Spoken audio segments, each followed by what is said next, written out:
See that? Water. So I'm finally back in my conservatory this week for part 2 of fitting a utility kitchen. So stay tuned to see how I get on with doing the plumbing.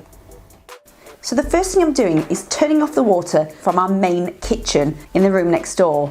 Let's just be safe. There's an isolation tap here just inside one of our kitchen cupboards. Now this wasn't actually necessary because I had 2 compression valves anyway in the conservatory where someone had previously left us mains for access to hot and cold water. And I thought I'd turn these off as well. Now because I found plumbing parts quite a minefield, my father-in-law drew me this plan and he kindly took the time to create me a shopping list with Screwfix numbers. So if you're new at this as well, I'm going to leave all the links to things that I'm using below, but also a massive comprehensive blog post with step-to-steps of exactly what I'm doing. So now that my hot and cold water tap is off in the conservatory, I needed to take this Y splitter off. Loads of people told me on social media that these can fail.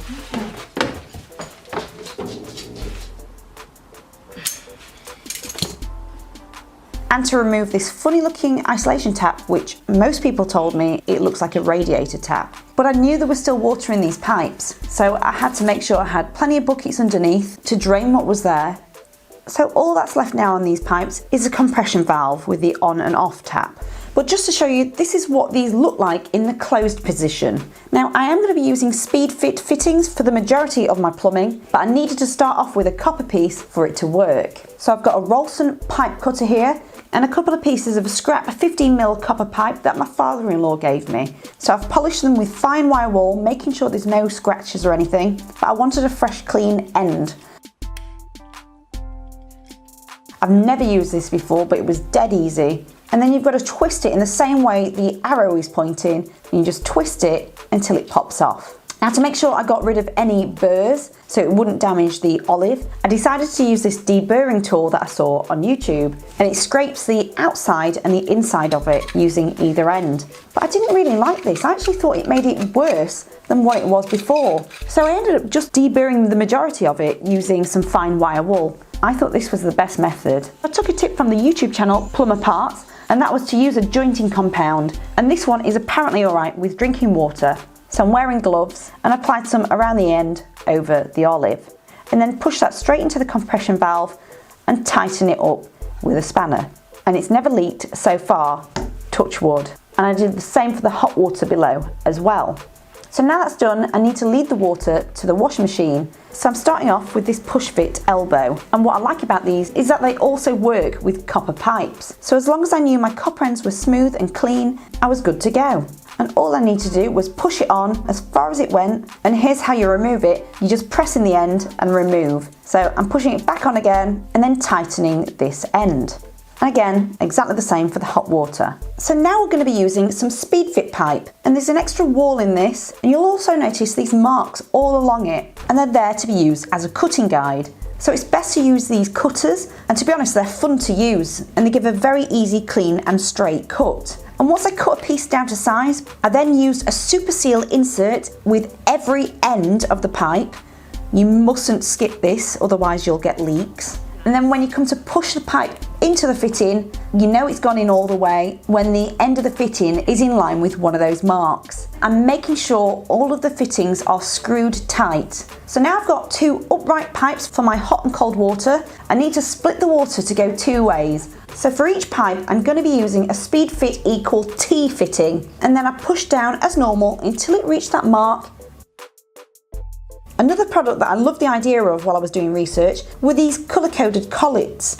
And not only do they tell you whether it's a hot or cold pipe, they also keep the ends in a locked position. And it was also a reminder of what pipe I was working on. So now I'm working out how far I wanted my pipe to go behind my washing machine for the water hose. That's where one of them went.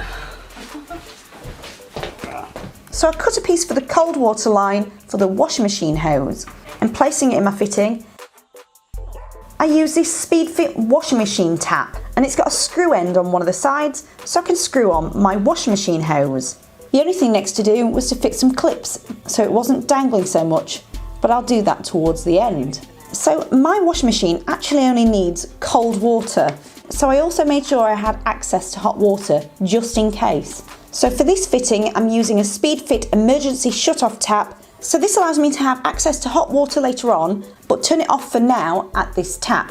So now I'm sorted for the washing machine end. I need to start working the other way to lead to my future sink. So I'm now using some Speedfit push fit elbow fittings. So as I'm getting towards the end, I needed to work out how long I wanted my pipes to go directly underneath the sink. So I placed the units where they're going to be and knowing where the sink is going to be and cut it down to where I wanted it. So because I wanted to turn the water on now and test the washing machine, test the fittings, I decided to use these end caps for now. And these push on after you've put an insert in your pipe. Now these don't screw tight, but just to be safe, I added a collet so they couldn't accidentally be pulled off. And to give the pipes more support, because I didn't want them to be dangling anywhere, I fixed some 15mm pipe clips to the walls. And for the plasterboard wall, I'm using some plasterboard fittings. And then time to pop the washing machine back to the wall, pop the waste hose in the waste trap, turn all the water back on and test it. And I'm very proud to confirm there's no leaks. And I'm hoping it stays that way. There's water, there's water. So that's it for this one, but I'm pinching myself that I've got this far. So I'm glad that I started it, because I think it's a job that everybody should have an idea how to do, just in case you have any leaky pipes and things like that. But I've capped it off the hot and cold water because I haven't even got a sink or a kitchen worktop yet. But obviously we know where they're going to go. But I do have the attachments for a tap. These might not be the right ones, but these are push fit ones, Speedfit. And yeah, I'm very excited. But if you do anything differently, feel free to comment below, and hopefully it will help anybody doing research, because I'm not a plumber. So don't take this word for word, but I will be leaving a blog post with loads of simple pictures and just demonstrations in photos. I'll leave a link to that below if you just want to just take a breather and read and go through it, for someone like me anyway. Hope you liked it. If you did, don't forget to give it a thumbs up and subscribe, and hopefully I'll see you in the next one. Thanks for watching. Bye.